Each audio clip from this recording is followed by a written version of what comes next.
नमस्कार दोस्तों, स्वागत है आपका हमारे एक और नए वीडियो में। दोस्तों आज के वीडियो में बात करने वाले हैं राजस्थान पुलिस के। अगर अभी तक आपने फॉर्म फिलअप नहीं किया था, किसी कारणवश से फिलअप नहीं कर पाए थे, तो आपके लिए एक गुड न्यूज़ है। इसके ऑनलाइन फॉर्म फिलअप करने की डेट है वो बढ़ा दी गई है और लगभग आपके 7 से 8 दिन इसकी डेट है वो आगे बढ़ा दी गई है। पहले आपके 28 अप्रैल से लेकर और 17 मई तक आप इसके ऑनलाइन फॉर्म है वो फिलअप कर पाओगे, लेकिन अब है इसकी डेट है जो आपकी अंतिम डेट 17 मई थी उसको बढ़ाकर अब 25 मई है वो कर दिया गया है। इस मई तक इसके ऑनलाइन फॉर्म आसानी से फिलअप कर पाओगे। तो अगर अभी तक आपने इसका फॉर्म फिलअप नहीं किया है तो आज की इस वीडियो के माध्यम से मैं बताने वाला हूं कि कैसे आप स्टेप बाय स्टेप अपनी से इसका ऑनलाइन फॉर्म है वो फिलअप कर पाओगे। तो ऑनलाइन फॉर्म फिलअप करने से पहले अगर आप हमारे चैनल पर नहीं हो तो चैनल को लाइक करें, शेयर करें एंड सब्सक्राइब जरूर करें। सब्सक्राइब करने के बाद बेल आइकन को प्रेस कर दें ताकि आने वाली सभी गवर्नमेंट एग्जाम की अपडेट हम आपको सबसे पहले प्रोवाइड करा सके। तो चलो दोस्तों, एक एसएसओ के माध्यम से आपको लाइव फॉर्म फिलअप करके बता देता हूँ कि कैसे आप इसका ऑनलाइन फॉर्म है वो फिलअप कर पाओगे। तो दोस्तों सबसे पहले आपको गूगल या क्रोम ब्राउजर पर आना और यहाँ पे सर्च करना आपको एसएसओ। जैसे एसएसओ सर्च करोगे तो आपके सामने इस प्रकार का डैशबोर्ड वो ओपन हो जाएगा। यहाँ पे आपको वापस से एक लॉगिन का ऑप्शन दिखाई दे रहा होगा, आपको यहाँ पे इस पे क्लिक करना है। जैसे लॉगिन पे क्लिक करोगे तो आपके सामने इस प्रकार का डैशबोर्ड ओपन हो जाएगा। यहाँ पे आपको लॉगिन का और एक रजिस्ट्रेशन का ऑप्शन दिखाई दे रहा होगा। अगर आप फर्स्ट टाइम फॉर्म फिलअप करें और राजस्थान की कोई वैकेंसी का तो आपको रजिस्ट्रेशन पे क्लिक करना है। यहाँ पे आप अपने जन आधार कार्ड के माध्यम से या फिर आप है जीमेल के माध्यम से अपनी एसएसओ आईडी है वो बना सकते हो। और अगर आपकी पहले से एसएसओ आईडी बन रखी है तो आपको लॉगिन वाले पे क्लिक करना और यहाँ पे आपको अपनी एसएसओ आईडी नीचे यहाँ पे आपको अपना ये कैप्चा डाल के और लॉगिन है वो कर लेना है। तो मेरी पहले से एसएसओ आईडी, पासवर्ड और कैप्चा बन रखी है तो मैं यहाँ पे लॉगिन कर लेता हूँ। जैसे लॉगिन करोगे तो आपके सामने इस प्रकार का डैशबोर्ड ओपन हो जाएगा। यहाँ पे दोस्तों आपको क्या करना है कि वापस से आपको बैक एसएसओ है ऊपर ऊपर दिखाई दे रहा होगा, इस पे क्लिक करना है क्योंकि सबसे पहले आपको अपनी लाइव फोटो वो अपडेट करनी होगी तभी इसका ऑनलाइन फॉर्म आगे फिलअप कर पाओगे, अन्यथा आप इसका ऑनलाइन फॉर्म है वो आगे फिलअप नहीं कर पाओगे। तो मैं यहाँ पे बैक एसएसओ पे क्लिक करता हूँ। जैसे बैक एसएसओ पे क्लिक करूंगा तो आपके सामने इस प्रकार का डैशबोर्ड ओपन हो जाएगा और यहाँ पे आपको अपनी वन टाइम रजिस्ट्रेशन पे जाना है और वहां से आपको अपनी फोटो है वो अपडेट करनी है। तो यहाँ पे थोड़ा सा वेट कर लेते हैं और जैसे ये ओपन होता है तो यहाँ पे आपको रिक्वायरमेंट वाला पोर्टल दिखाई दे रहा होगा, इस पे क्लिक करना है। जैसे रिक्वायरमेंट वाले पोर्टल पे क्लिक करोगे तो आपके सामने इस प्रकार का डैशबोर्ड ओपन हो जाएगा और यहाँ पे आपको वन टाइम रजिस्ट्रेशन पे क्लिक करना है। तो ऊपर आपको यहाँ पे दिखाई दे रहा होगा वन टाइम रजिस्ट्रेशन, आपको इस पे क्लिक करना है। जैसे वन टाइम रजिस्ट्रेशन पे क्लिक करोगे डैशबोर्ड ओपन हो जाएगा। यहाँ पे आपको ओटीआर ई केवाईसी का नीचे नीचे ऑप्शन दिखाई दे रहा होगा, आपको इस पे क्लिक करना है ओटीआर ई केवाईसी। तो आपको इस पे क्लिक करना है। जिससे आप इस पे क्लिक करोगे तो यहाँ पे आपको अपनी फोटो है नीचे स्क्रॉल करना, नीचे नीचे स्क्रॉल है और यहाँ पे आपको अपनी लाइव फोटो है ये अपडेट करने का ऑप्शन मिल जाएगा फोटो के नीचे। मेरी तो अपडेट की हुई है तो यहाँ पे ऑप्शन नहीं मिल रहा, तो यहाँ पे आपको अपडेट का ऑप्शन मिल जाएगा। तो यहाँ से आप अपनी फोटो लाइव है वो कैप्चर करके और उसे वापस अपडेट कर देना और बाद में आप ओटीपी डाल के उसे फाइनल सबमिट कर देना। ये सभी प्रोसेस करने के बाद वापस से आपको यहाँ पे आना है ऊपर आके और यहाँ पे आपको बैक एसएसओ पे क्लिक करना है। जैसे बैक एसएसओ पे क्लिक करोगे तो आप है इस प्रकार का डैशबोर्ड आपके सामने ओपन हो जाएगा। आपको रिक्वायरमेंट स्टेक 2 वाले पे क्लिक करना है। आपकी बार रिक्वायरमेंट पोर्टल पे क्लिक नहीं करना, आपको रिक्वायरमेंट स्टेक 2 पे आपको क्लिक करना है। जिससे रिक्वायरमेंट स्टेक 2 पे क्लिक करोगे तो आपको यहाँ पे राजस्थान पुलिस का ऑनलाइन फॉर्म फिलअप करने का लिंक है वो आपको मिल जाएगा। तो यहाँ पे आप देख सकते हो ऑनगोइंग रिक्वायरमेंट के अंतर्गत आपको दिखाई देगा राजस्थान पुलिस का। इसी के अंतर्गत आपको पुलिस कांस्टेबल रिक्वायरमेंट 2025 है, इसका लिंक है वो दिखाई दे रहा होगा। इसी के सामने आपको अप्लाई नाउ का ऑप्शन दिखाई दे रहा होगा, तो आपको इस पे क्लिक करना है। जैसे अप्लाई नाउ पे क्लिक करोगे तो आपके सामने आपके जो 12th वाली सीटी है उसके एप्लीकेशन नंबर है यहाँ पे आपको फिलअप करना है। वो फिलअप करने के बाद आपको सबमिट पे क्लिक करना, तभी आपका फॉर्म आगे वो ओपन हो पाएगा, नहीं अन्यथा आपका फॉर्म आगे ओपन नहीं हो पाएगा। तो मैं यहाँ पे अपने सीटी 12th वाले एप्लीकेशन नंबर डाल के और सबमिट पे क्लिक कर देता हूं।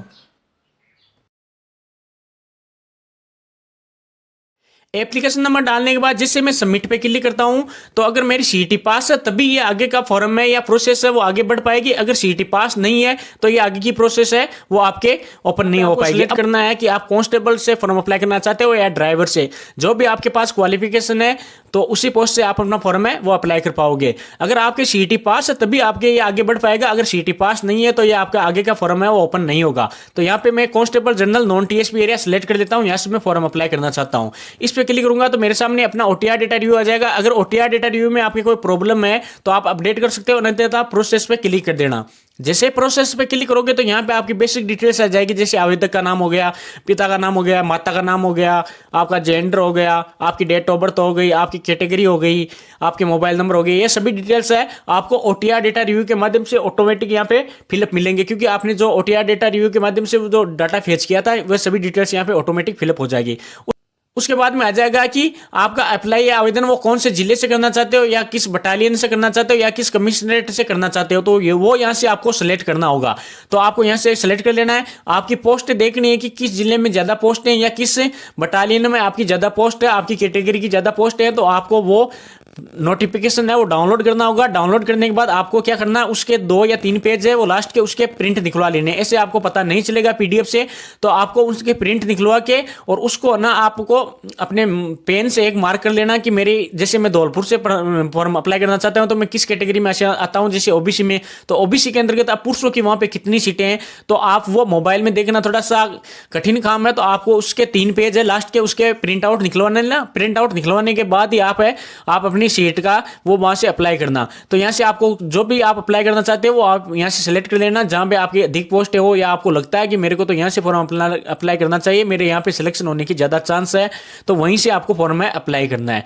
तो वो सिलेक्ट करने के बाद आपको क्या करना है, फिर आपको अपना जो एड्रेस है वो फिलअप करना है। जैसे आपका विलेज कौन सा है, आपकी पोस्ट कौन सी है, आपकी तहसील कौन सी है, फिर आपको यहाँ पे अपना स्टेट है वो सिलेक्ट करना है कि आपका स्टेट कौन सा है, फिर आपको अपनी डिस्ट्रिक्ट है वो सिलेक्ट करनी है कि आपकी डिस्ट्रिक्ट कौन सी है। उसके बाद में आपको विलेज है वो सिलेक्ट कर लेना है, फिर आपके अपने पिन कोड नंबर डालने हैं, फोन नंबर डालने हैं। उसके बाद में आपको अगर परमानेंट एड्रेस और करंट एड्रेस सेम है तो आपको इस चेकबॉक्स पे क्लिक कर देना है। जैसे इस पे क्लिक करोगे तो दोनों में ऑटोमेटिक आपका सेम एड्रेस है वो फिलअप हो जाएगा। ये भी डिटेल्स फिलअप करने के बाद आपको नेक्स्ट पे क्लिक कर देना है। जैसे नेक्स्ट पे क्लिक करोगे तो यहाँ पे आ जाएगा आपकी पर्सनल डिटेल्स, जैसे आपकी नेशनलिटी कौन सी है, फिर यहाँ से आपको अपना होम स्टेट है वो सिलेक्ट करना है। उसके बाद में आपकी होम डिस्ट्रिक्ट कौन सी है वो आपको सिलेक्ट कर लेनी है। होम डिस्ट्रिक्ट सिलेक्ट करने के बाद आपको यहाँ पे सिलेक्ट करना है कि आपका होम ब्लॉक कौन सा है, तो आपको यहाँ पे अपना होम ब्लॉक सिलेक्ट कर लेना है। उसके बाद में आपको अपनी तहसील है वो सिलेक्ट करनी है कि आपकी तहसील कौन सी है। उसके बाद में आपको अपना विलेज है वो सिलेक्ट करना है कि आपका विलेज कौन सा है। उसके बाद में यहाँ पे नीचे दिखाई देगा कि क्या आप किसी पूर्व देश से स्थापित हो, अगर हो तो यस, अन्यथा आपको नो पे क्लिक कर देना है। उसके बाद में आपको नीचे स्क्रॉल करना है। नीचे स्क्रॉल करने पर कुछ स्पेशल कैटेगरी आपको यहाँ पे दिखाई देगी। तो यहाँ पे स्पेशल कैटेगरी के अंतर्गत सबसे पहले आपको दिखाई देगा कि आप भूतपूर्व सैनिक हो, अगर हो तो यहाँ पे यस करना, अन्यथा आपको नो पे क्लिक कर देना है। उसके बाद में आ जाएगा कि आप एनसीसी कैंडिडेट हो, अगर हो तो यस, अन्यथा आपको नो पे क्लिक कर देना है।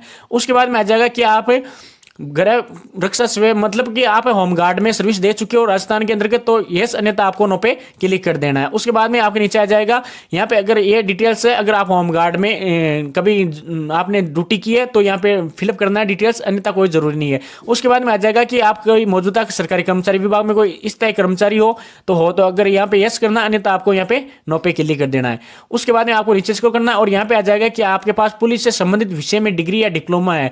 मतलब कि दोस्तों जो एक पुलिस के अंतर्गत डिप्लोमा आता है, इसका 20 नंबर का एक्स्ट्रा आपको मिलेगा। अगर आपके पास ये किया हुआ है तो यस करना, अन्यथा आपको यहाँ पे नो पे क्लिक कर देना है। उसके बाद में कुछ एडिशनल कैटेगरी दिखाई देगी, अगर इनमें से कुछ लागू होती है तो उसके सामने आपको चेकबॉक्स पे क्लिक करना है, अन्यथा आपको नो पे क्लिक कर देना है। उसके बाद में यहाँ पे आ जाएगा एक चरित्र सत्यापन का, कि क्या आपके खिलाफ कभी भी प्राथमिक दर्ज की गई है, मतलब कि कभी आपके खिलाफ एफआईआर दर्ज हुई है, अगर हुई है तो यहाँ पे यस, अन्यथा आपको नो पे क्लिक कर देना है। उसके बाद में आपको नीचे स्क्रॉल करना और यहाँ पे आपको नेक्स्ट का ऑप्शन दिखाई देगा, तो यहाँ पे नेक्स्ट पे क्लिक कर देना है। जैसे आप नेक्स्ट पे क्लिक करोगे तो आपके सामने इस प्रकार का डैशबोर्ड ओपन हो जाएगा। यहाँ पे आपको अपनी एजुकेशन क्वालिफिकेशन है वो यहाँ पे अपलोड करनी है। तो सबसे पहले आपको 10th की मार्कशीट है उसकी डिटेल्स यहाँ पे सबमिट करनी है। उसके बाद में 12th की मार्कशीट की डिटेल्स यहाँ पे सबमिट करनी है।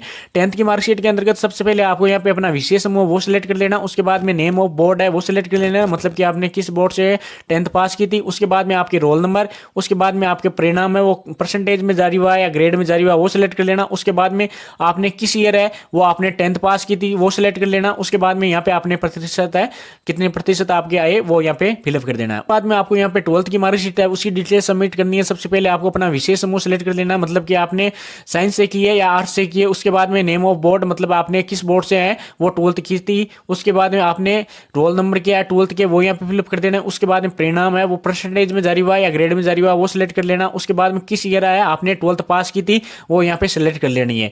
तो ये सभी डिटेल सेलेक्ट करने के बाद यहाँ पे आपको अपना प्रतिशत है वो डालना है कि कितने प्रतिशत आपके आ रहे हैं 12th के अंतर्गत। तो ये सभी डिटेल्स फिलअप करने के बाद आपको ऊपर ऊपर एक चेक बॉक्स दिखाई दे रहा होगा, इस पे क्लिक करना है। इस चेक बॉक्स पे क्लिक करने के बाद आपको नीचे नीचे स्क्रॉल करना है और नेक्स्ट पे क्लिक कर देना है। जैसे नेक्स्ट पे क्लिक करोगे तो आपके सामने इस प्रकार का डैशबोर्ड ओपन हो जाएगा। तो यहाँ पे आपको अपनी आइडेंटिटी है वो अपलोड करने का ऑप्शन दिखाई देगा। यहाँ पे आपको अपना फोटो और सिग्नेचर है वो अपलोड करना है। फोटो की साइज है वो 50 KB से 100 KB के बीच में होनी चाहिए और जेपीजी फॉर्मेट में होनी चाहिए। उसी प्रकार आपके सिग्नेचर की साइज है वो 20 KB से 50 KB के बीच में होनी चाहिए और वो भी जेपीजी फॉर्मेट में होनी चाहिए।